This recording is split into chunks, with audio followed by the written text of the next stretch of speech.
할렐루야. 또 이렇게 복되는 허락하신 하나님을 찬송하며 또 우리 성도님들을 환영합니다. 이제 날씨가 겨울을 재촉하듯이 많이 추워졌는데요. 우리 건강 조심할 수 있기를 바랍니다. 우리 찬송가 423장 먹보다도 더 검은 423장 찬양하며 주님 앞에 나아가겠습니다.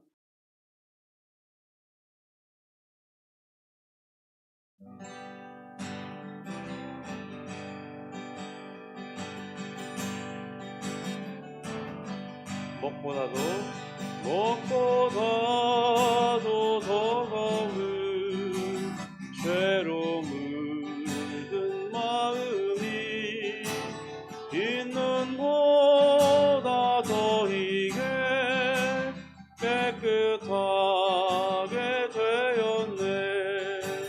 주의 보혈 흐르는데 믿고 뛰어나가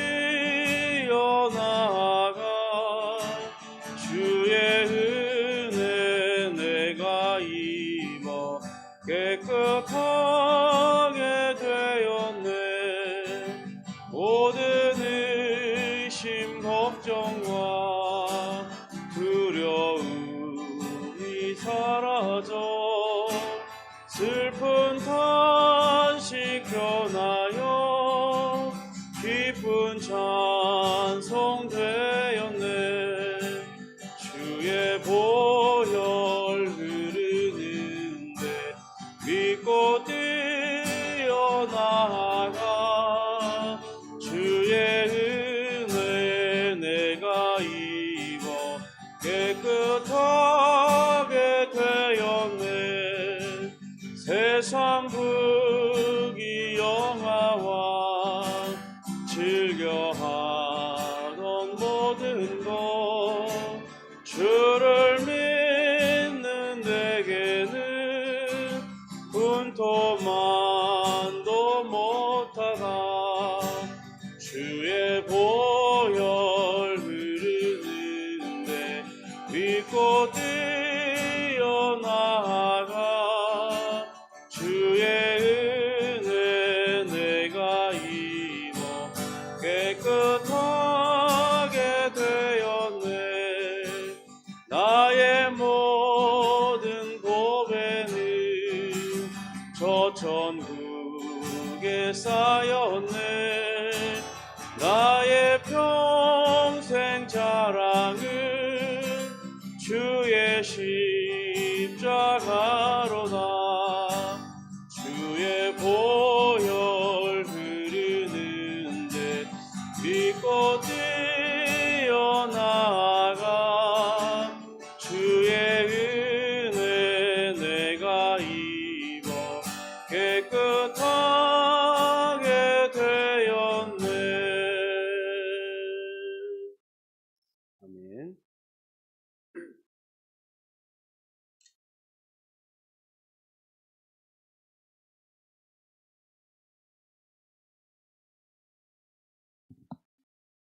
우리 사도신경으로 우리의 신앙을 고백하겠습니다.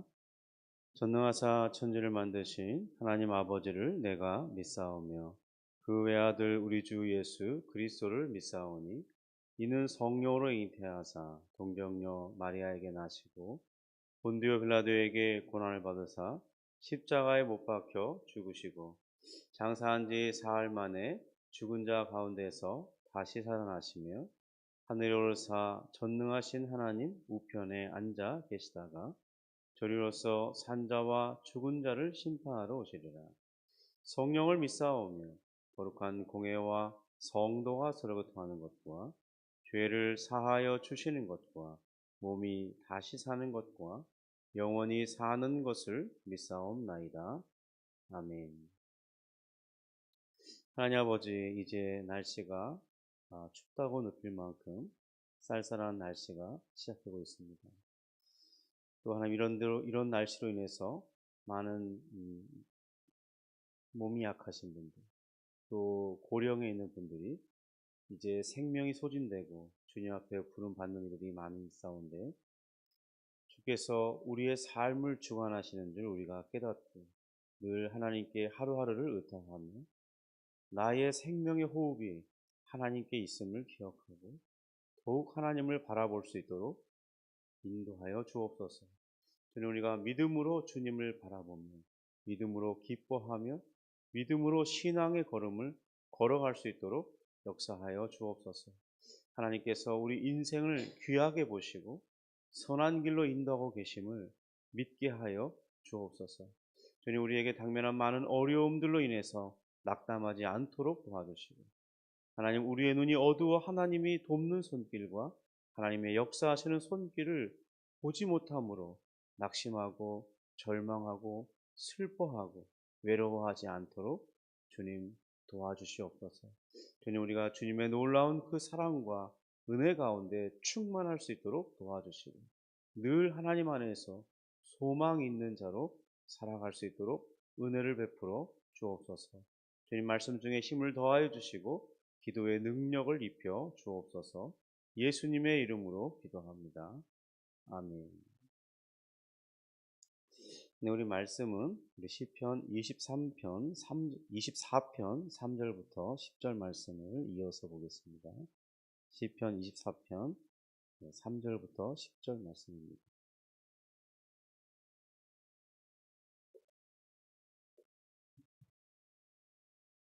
3절부터 합독합니다. 여호와의 산에 오를 자가 누구며 그의 거룩한 곳에 설 자가 누구인가? 곧 손이 깨끗하며 마음이 청결하며 뜻을 허탄한 데에 두지 아니하며 거짓 맹세하지 아니하는 자로다. 그는 여호와께 복을 받고 구원의 하나님께 의를 얻으리니 이는 여호와를 찾는 족속이요 야곱의 하나님의 얼굴을 구하는 자로다. 문들아 너희 머리를 들지어다. 영원한 문들아 들릴지어다. 영광의 왕이 들어가시리로다. 영광의 왕이 누구시냐? 강하고 능한 여호와시요 전쟁에 능한 여호와시로다. 문들아 너희 머리를 들지어다. 영원한 문들아 들릴지어다. 영광의 왕이 들어가시리로다. 영광의 왕이 누구시냐? 만군의 여호와께서 곧 영광의 왕이시로다. 아멘. 과연 누가 천지를 창조하실 뿐만 아니라 온 우주를 초월해 계시면서 이 온 우주를 소유로 삼고 계시는 그 하나님을 예배할 수 있는 것이겠습니까? 혹시 이런 질문을 사람들을 묻고는 사람들 중에 정말 그런 분을 예배할 수 있는 자격을 가지고 있는 자가 있을까 찾아본다면 지난 토요일에도 언급했지만 시편 53편의 말씀을 보면 이렇게 되어 있습니다. 각기 물러가 함께 더러운 자가 되고 선을 행하는 자가 없으니 한 사람도 없도다.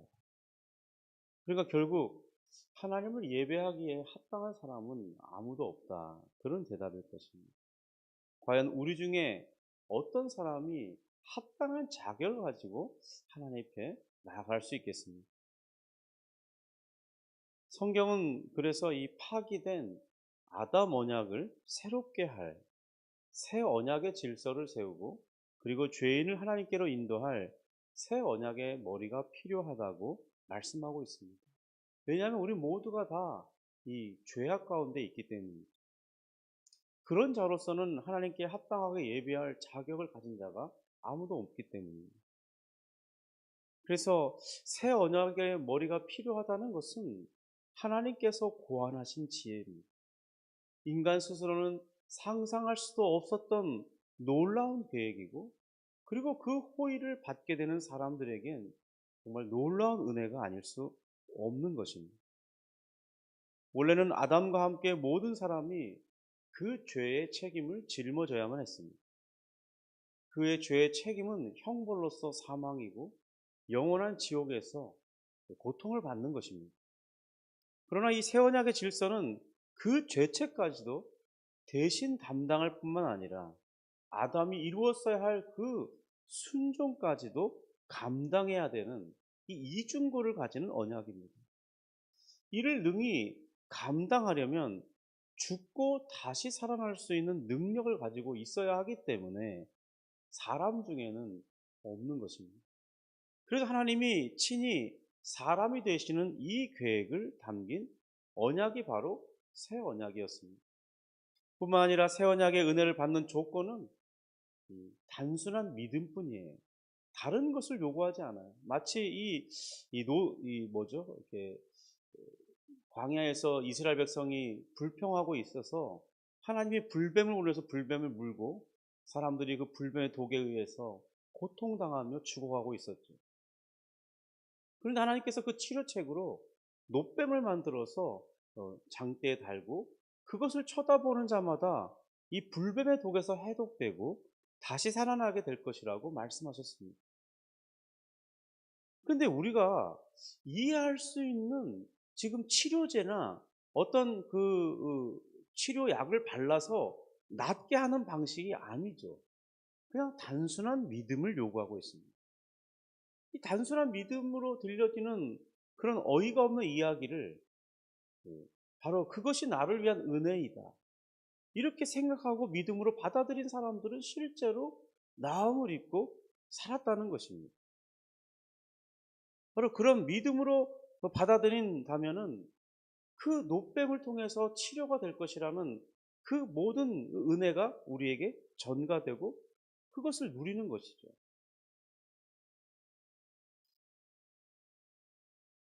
우리 주님께서 바로 그런 놀라운 것을 행하신 것을 단순하게 믿을 때 바로 주님께서 마련하신 모든 은혜가 우리의 것이 되는 것입니다. 그런데 의외로 이 새 언약의 조건을 듣고 믿어서 정말 이 혜택을 받고 그것을 살아가는, 그 혜택을 누리며 살아가는 그런 사람들이 의외로 많다는 것입니다. 실제로는 허다한 무리가 믿게 되었는데요. 계시록에서 보면 그 수를 가리켜 충만한 수라고 말합니다.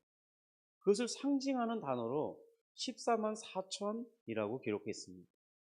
단순히 숫자적으로 이 14만 4천 명, 딱 그 숫자만을 말하는 게 아니라 유대인의 문학적 기법에서는 어떤 이 수의 어떤 그런 개념들이 있어요. 3은 하나님의 수라고 말하고 4는 피조물의 수, 그 사람의 수라고 하고요. 이 둘을 합하면 완전수인 7이 되고 그것을 곱하면 12가 되면서 어떤 이 언약의 수로 보았습니다. 그래서 이 구약 백성의 12지파를 가리켜 12를 상징하고 신약 백성의 상징인 대표자들을 12제자를 이렇게 상정하죠. 그래서 이 구약의 언약 백성인 12, 또 신약의 언약 백성인 12의 숫자를 곱하면 144가 됩니다. 그리고 또 이 10이라는 숫자는 충족하다는 그런 의미를 가지고 있는데요. 그래서 10 곱하기 10 곱하기 10 이렇게 하면 1000이 되죠. 이것은 바로 차고 넘치는 정말 그런 풍성하다, 충만하다, 그런 의미를 갖고 있어요. 그래서 이 144에 열을 3번이나 곱한 정말 차고 넘친다, 그런 의미를 가진 그 숫자를 곱하면 합이 되는 것이 14만 4천입니다. 과연 이 사람 중에 누가 이러한 지혜를 고안해낼 수 있겠습니까? 누가 이런 계획을 세울 수 있겠습니까? 그래서 이 지난주 토요일에 우리는 먼저 이 큰 은혜를 입은 자들로서 4절에서 이제 하나님을 예배하기에 합당한 열매를 갖춘 그런 사람들의 특징에 대해서 살펴보았습니다. 4절에 보면 이렇게 되어 있죠. 우리 같이 다시 한번 읽어봅니다. 4절입니다. 곧 손이 깨끗하며 마음이 청결하며 뜻을 허탄한 데에 두지 아니하며 거짓 맹세하지 아니하는 자로다. 여기에 어떤 하나님을 예배하기에 합당한 열매를 가진 그 특징들에 대해서 진술하고 있습니다. 첫 번째, 손이 깨끗하다는 것은 하나님을 믿고 하나님께서 이 세상의 모든 것의 소유자이심을 우리가 믿기 때문에 그의 삶에 추구하는 방식이 선을 행하는, 그러니까 다른 사람에게 악을 행하지 않는 그런 모습을 가진다는 겁니다.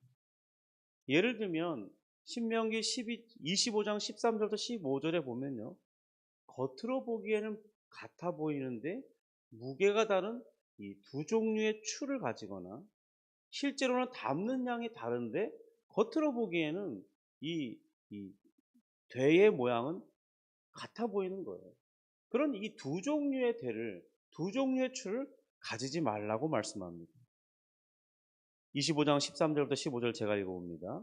너는 내 주머니에 두 종류의 저울추 곧 큰 것과 작은 것을 넣지 말 것이며 내 집에 두 종류의 대 곧 큰 것과 작은 것을 두지 말 것이요 오직 온전하고 공정한 저울추를 두며 온전하고 공정한 대를 둘 것이라. 그리하면 내 하나님 여호와께서 내게 주시는 땅에서 내 날이 길리라. 왜 이런 것을 하나님께서 요구하시겠습니까? 왜냐하면 하나님께서 이런 행위를 가리켜 악을 행하는 자다, 이런 것은 가증한 일이다라고 말씀하시기 때문에 16절에 이렇게 기록합니다. 이런 일들을 행하는 모든 자, 악을 행하는 모든 자는 내 하나님 여호와께 가증하니라. 그러니까 지금 언급하는 신명기 이 25장의 말씀이 의미하는 바가 무엇입니까? 그것이 곧 손이 깨끗하지 못하다, 이런 의미가 무엇인지를 이해하게 해준다는 겁니다.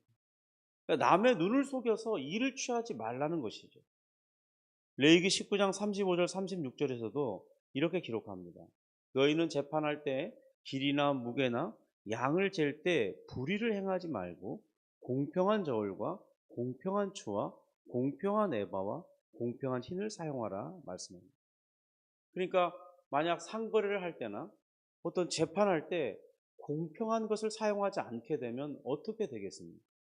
한 사람은 억울함을 당하는 것이고 누군가 한 사람은 그 상대방의 억울함을 통해서 이 이익을 취하게 되는데 정당한 이익이 아니라 폭리를 취하게 되죠. 이것은 결국 누군가의 것을 억지로 착취하는 그런 결과를 초래하게 되는 것입니다. 그러니까 하나님을 예배하겠노라고 하면서 이런 우리 일상의 삶에서 손이 깨끗하지 않은 삶을 산다면 과연 세상의 사람들이 하나님을 믿는 사람들을 뭐라고 생각하겠습니까? 그러니까 이런 삶의 모습은 하나님을 예배하는 자들의 모습에 합당하지 않다는 거예요. 그러니까 우리가 하나님을 예배하려고 한다면 이 땅에서 왜 정직하게 살아야 되느냐? 때로는 정직하다 보면 손해를 보게 돼 있습니다. 때로는 많은 이익을 추구할 수 없어요. 정직하다 보면, 예를 들면 물건이 이 농산물 같은 거 팔다 보면 여름날에는 쉽게 상하잖아요. 그런 거 그냥 막 섞어가지고 팔면 한 번은 팔 수 있지만 그걸 사간 사람은 얼마나 기분이 나쁘고, 야, 내가 제값을 치르지 못하고 정말 이 속아샀구나, 이런 느낌을 가지고. 그런데 그 사람이 믿는 사람인 줄 안다면 과연 하나님의 영광 받을 수 있겠습니까? 그리고서는 그렇게 팔아놓고서는 하나님 앞에 가서 예배한다고 하면 그 예배가 받아지겠냐는. 그러니까 때로는 그런 장사를 하시는 분들은 그런 것들을 다 과감하게 버리고 손해볼지라도 정직하게 파는 그런 모습이 있어야 한다는 것이죠. 그럴 때 하나님이 진정으로 예배를 받으시겠다, 그런 말씀이겠죠. 두 번째로 마음이 청결하며 뜻을 허탄한 데에 두지 아니하며 말했습니다. 이 원어에서는 지금 한글은 각각 두 개처럼 말하는데요. 사실 원어는 거기에 who라는 이 단어가 들어가서 이 하나로 묶어보고 있습니다. 그런데 디모데전서 1장 5절에 보면 사도 바울은 디모데에게 청결한 마음을 가질 것을 언급합니다. 이 청결한 마음이란 혼합되지 않은 순수함과 이 정결함을 말하는데요. 곧 하나님을 향한 이 하나의 마음을 가르치는 것입니다. 그 바로 또 이어서 4절에 뜻을 허탄한 데 두지 않는다라고 말했는데요. 이것은 두 마음을 품지 않아야 된다, 그런 의미로 이해할 수 있습니다. 허탄한 데 뜻을 둔다는 것은 지금 하나님을 향하여 있어야 할 그 마음이 지금 우상이나 세속적인 욕망에 이렇게 갈려진다, 그런 의미입니다. 그러니까 하나님을 예배하는 자들은 그러하지 말아야 한다는 거죠. 이러한 내용을 살펴볼 때 이 여호수아서의 이 아간 사건을 생각해 볼 수 있습니다. 뭐 정확하게 일치하지 않을 수 있지만 그냥 비슷한 어떤 그런 개념을 이해하는 데는 도움이 돼요. 하나님께서 이스라엘 백성들에게 이 가나안 정복의 첫 시작인 여리고성을 정복할 때 헤렘이라고 명령했습니다. 헤렘이라는 것은 그곳에 있는 모든 것들은 다 하나님 것이 된다는 거예요. 그러니까 사람이 그곳에 전쟁을 통해서 이겼을 때 나오는 그 전리품은 그 사람들의 것이 아니라는 거예요. 그 모든 것을 다 하나님께 바치라고 그랬어요. 그런데 아간이 그만 이 아름다운 외투와 또 이 은과 금덩어리를 보면서 이 마음이 혹한 거예요. 두 마음을 품은 거죠. 하나님의 것인데 이것을 이 마음이 유혹을 받아서 자기 것으로 취하는 거예요. 이로 인해서 이스라엘이 큰 낭패를 당하죠. 여호수아 7장 1절을 보면 이렇게 기록합니다. 이스라엘 자손들이 온전히 바친 물건으로 말미암아 범죄하였으니 이는 유다 지파 세라의 증손 삽디의 손자 갈미의 아들 아간이 온전히 바친 물건을 가졌습니다. 그리고 7장 21절에 이렇게 말합니다. 내가 노력한 물건 중에 신할산의 아름다운 외투 한 벌과 은 200세겔과 그 무게가 50세겔 되는 금덩이 하나를 보고 탐내어 가졌나이다. 결국 한 사람의 이 범죄가 한 민족의 운명을 크게 위태롭게 만드는 그런 사건을 보여주고 있습니다. 그만큼 하나님 앞에서 이 두 마음을 품는 것, 이것은 하나님께서 매우 싫어하시는 것임을 보여주는 사건이죠. 우리가 하나님을 예배할 때 하나님의 명하신 대로 하는 게 매우 중요합니다. 하나님께서 싫어하는 것 중에 하나가 뭐냐면 바로 하나님과 세상을 겸하여 섬기는 태도예요. 그래서 예수님께서도 마태복음 6장 24절에 한 사람이 두 주인을 섬기지 못할 것이니 혹 이를 미워하고 저를 사랑하거나 혹 이를 중히 여기고 저를 경히 여깁니다. 너희가 하나님과 재물을 겸하여 섬기지 못하느니라 그랬습니다. 그러니까 예수님께서는 사람이라면 이 동시에 동일한 비중을 두고 사랑하는 것은 불가능하다 말씀하신 것입니다. 그런데 이 허탄한 데 마음을 둔다는 것은 결국 하나님과 세상을 저울질하고 있는 것이죠. 그러니까 하나님과 세상이 주는 그 쾌락과 세상이 주는 그 어떤 환상, 그런 비전, 이런 것들의 마음을 빼앗기는, 그러니까 하나님을 예배하러 온다고 하면서 사실 실상은 그의 마음이 하나님을 예배하려는 그 온전한 마음이 아니라 마음이 갈라져 있는 거예요. 그래서 한편은 세상의 것을 지금 탐닉하고 있는 거예요. 물론 몸은 하나님을 예배한다고 우리 이렇게 예배당에 나올 수 있는 거예요. 예배하는 제사에서 하는 자리에 나아갈 수 있는 거예요. 그런데 그 마음이 온전하지 못한 것이죠. 바로 하나님께서는 그런 태도의 마음을 가지고 드리는 그 예배에 대해서 가증한 것이라고 말씀합니다. 그러니까 하나님께서도 받지 않으시는 거예요. 하나님의 이 어떤 진노를 촉발시키는 그런 행위에 불과하다는 것입니다. 그래서 우리가 하나님 앞에 나아갈 때는 온전한 한 마음으로 나아가야 한다는 거죠. 성도 여러분, 그래서 우리가 하나님을 예배하러 갈 때 먼저 우리의 마음을 정돈하고 정말 내가 이 세상의 것에 유혹받은 그런 상태는 아닌지, 내가 그것을 탐내고 있지는 않은지 돌아보면서 그런 부분을 정말 내려놓고 회개하고 온전히 하나님을 바라보고 하나님을 의탁하는 그런 마음으로 하나님 앞에 나아가야 하는 것입니다. 세 번째로는 거짓 맹세하지 않는 것이라고 했습니다. 근데 이 4절을 살펴보면 그러니까 하나님께 합당한, 예배하기 합당한 그 열매의 세 가지를 말하고 있습니다. 먼저는 그러니까 사회 윤리적인 성결에 대해서, 그 다음에 두 번째는 마음과 신앙의 성결에 대해서, 그리고 세 번째는 이 거짓 맹세하지 않는다는 것은 언어의 성결에 대해서 다루고 있습니다. 결국 거짓 맹세하는 것은 사람을 속이려는 의도에서 비롯되는 행위잖아요. 아니면 자기의 어떤 그런 것들을 모면하기 위해서 동원하는 그 도구가 맹세잖아요. 그런데 예수님께서 도무지 맹세를 하지 말라고 했습니다. 너희는 그저 예, 아니요, 아니요 하라고 했습니다. 그러니까 맹세를 통해서 어떤 쉽게 그 어떤 위기 상황을 모면하려고 하나님의 이름을 통해서 맹세한다든지, 하나님의 이름이 있는 성전을 향해서 이름을 빌어다 맹세한다든지, 부모의 권위를 빌어다가 맹세한다든지, 그렇게 하면서 거짓되게 모면하지 말라는 거예요. 그러니까 주님께서는 진실함이 얼마나 중요한지를 말씀하고 있는 거예요. 곧 신뢰란 진실됨에서 비롯된다는 겁니다. 그러니까 우리 말이 신실해야, 그 신뢰성을 가진다는 거예요. 사람이 말의 신뢰를 얻지 못하면요, 그 사람에 대해서는 도무지 그가 말하는 것은 아무것도 믿을 수 없게 됩니다. 늘 의심해야 돼요. 저 사람이 무슨 말을 합니다. 에이씨, 또 거짓말하지. 속으로 그런 생각하는 거예요. 그러니까 우리가 그래서 말을 조심해야 돼요. 하나님을 예배하려는 자는 이웃들에게 그래서 말의 신뢰를 얻는 사람이어야 한다는 것입니다. 성도 여러분, 우리는 이렇게 예배하는 자로서 과연 이런 세 종류의 열매를 맺고 있는지 있습니까? 교회에 나와서 한 자리를 차지하고 예배를 드리는 그 행위도 매우 중요하겠죠. 그런데 먼저 우리 주님께서는 너희의 일상생활을 돌아보라는 겁니다. 일상생활에서 하나님이 요구하시는 그 열매를 맺는 것도 이 자리에 나와서 예배하는 것 못지않게 중요하다고 말씀하고 있습니다. 왜냐하면 이것은 사실은 실제로는 둘이 아니기 때문에 예배하는 것과 우리 일상생활에서의 그 진실된 열매, 이것은 결국 하나님을 예배하는 같은 행위가 된다는 거예요.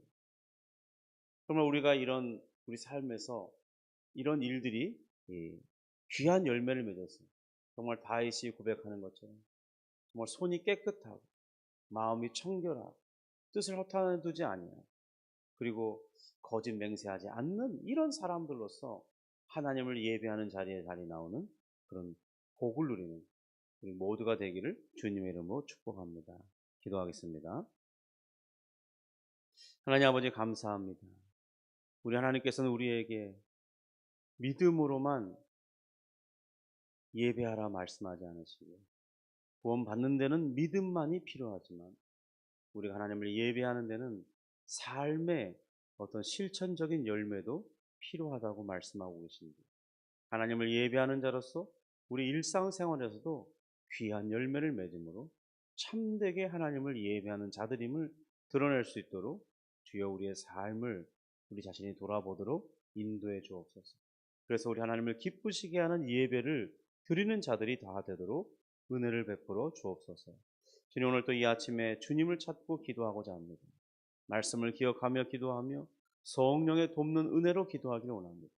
하나님 아버지, 주께서 우리에게 주의 성령으로 충만케 하시고 우리의 마땅히 간구할 바를 깨닫게 하셔서 마음껏 기도하고 믿음으로 기도하고 응답받는 우리 모두가 되도록 은혜를 베풀어 주옵소서. 감사하며 예수님의 이름으로 기도합니다. 아멘. 하늘에 계신 우리 아버지여, 이름이 거룩히 여김을 받으시오며 나라가 임하시오며 뜻이 하늘에서 이룬 것 같이 땅에서도 이루어지이다. 오늘날 우리에게 일용할 양식을 주옵시고 우리가 우리에게 죄 지은 자를 사하여 준 것 같이 우리 죄를 사하여 주옵시고 우리를 시험에 들게 하지 마옵시고 다만 악에서 구하옵소서. 대개 나라와 권세와 영광이 아버지께 영원히 있사옵나이다. 아멘.